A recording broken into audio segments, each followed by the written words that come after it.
Hey everybody, what is going on? I hope you guys are all doing well, and welcome to another tutorial video. In this video, I'm going to be explaining to you guys how you can put a logo onto your site on Squarespace. So let's get right into it. Now for this, you should have a logo ready. It should be a small image in a square or 1:1 aspect ratio, and it should be just enough to add to your site.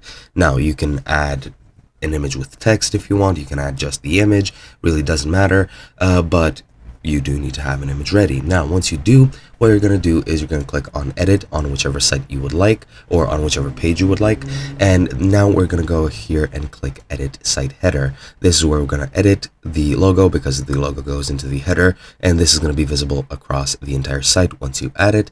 So once we do that, if we hover over here, as you can see, you have the site title and logo. Click on that, then click on the edit button, and as you can see, you can change your site title. For example, I'll just change it to site title, but if you add the logo, this title will not be visible. But as you can see, you can add a logo image over here, and it can be 20 megabytes max, so keep that in mind. And you can also add a mobile logo image if you choose to do so.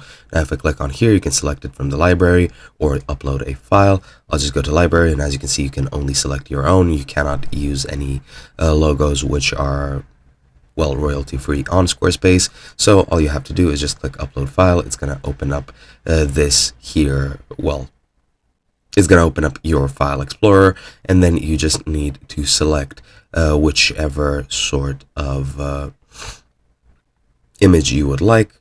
So for example, I'll select this, and now that I've added the logo, as you can see in the top left, the logo is displayed right over here, and that's pretty much it. Hope you guys enjoyed, and I'll be seeing you guys in another video.